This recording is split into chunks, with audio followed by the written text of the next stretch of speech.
बिस्मिल्लाहिर्रहमानिर्रहीम। बहुत ही प्यारे बच्चों, अस्सलाम वालेकुम। हम पढ़ रहे हैं इंग्लिश क्लास 10 और lesson number 2 Chinese new year. और आज हम पढ़ेंगे इसका लेसन नंबर 2 का पैराग्राफ नंबर 4। पैराग्राफ नंबर 4 से पहले हेडिंग है new years eve dinner. Eve dinner का मतलब, न्यू ईयर्स ईव का मतलब नए साल की शाम। डिनर आपको पता ही है, शाम का या रात का खाना होता है, यानी नए साल की शाम का खाना। Paragraph number 4।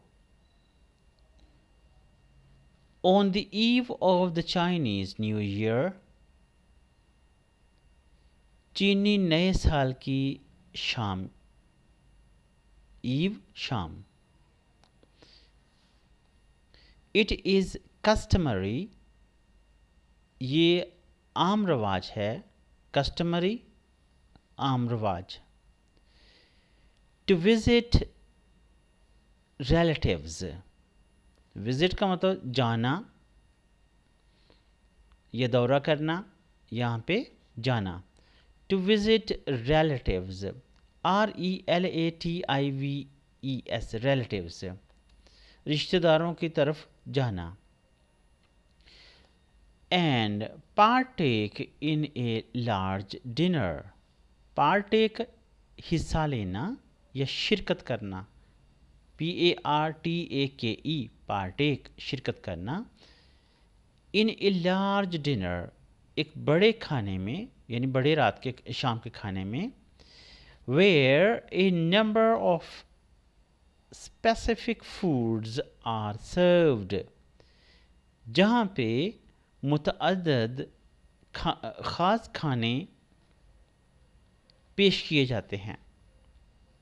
स्पेसिफिक फूड्स, ख़ास खाने, SPECIFIC, स्पेसिफिक ख़ास, फूड्स खाने।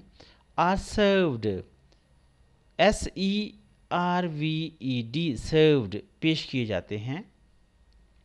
सर्व, सर्व्ड, सर्व्ड पेश करना। ये जितनी मैं बताता जा रहा हूँ फॉर्म्स वर्ब्स की, वो आप ज़हन में रखिए। It is typical for a Chinese family, ये एक चीनी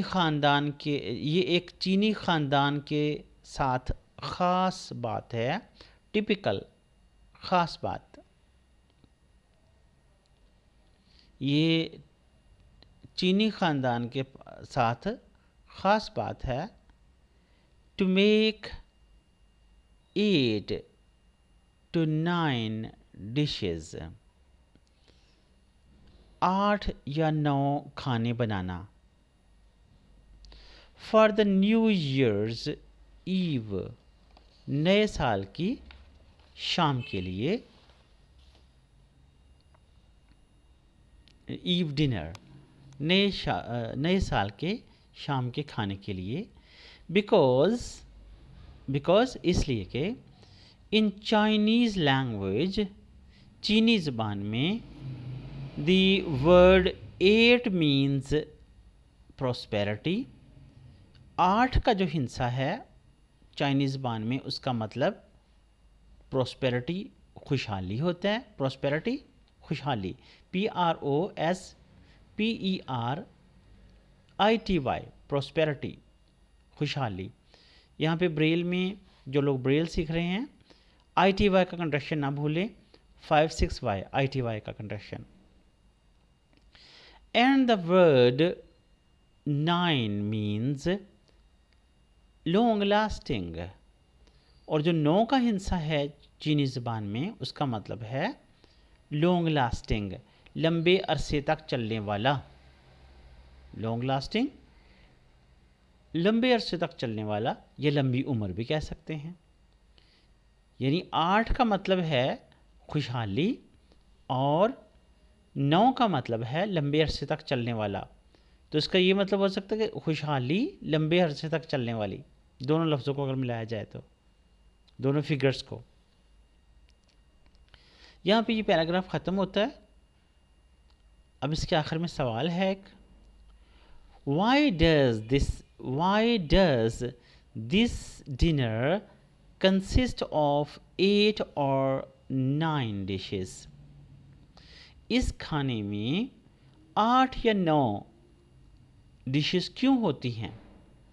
इस खाने में 8 या 9 खाने क्यों होते हैं? डिशेस का मतलब खाने भी आप कर सकते हैं, और डिशेस का तर्जुमा डिशेस भी कर सकते हैं, आम यूज़ होता है। तो आप ये कह सकते हैं कि इस खाने में 8 या 9 खाने क्यों होते हैं, 8 या 9 तरह के खाने क्यों होते हैं। तो अब आप बता सकते हैं कि 8 का क्या मतलब है और 9 का क्या मतलब है। तो यहाँ पे ये लेक्चर ख़त्म हुआ। वर्ड मीनिंग, स्पेलिंग्स, और जहाँ पे कंट्रक्शन आए हैं, कंट्रक्शन आपको याद होने चाहिए, और वर्ड मीनिंग की बेस पे आपको तर्जुमा करना आना चाहिए। अल्लाह ताला आप लोगों को कामयाब करे, आमीन।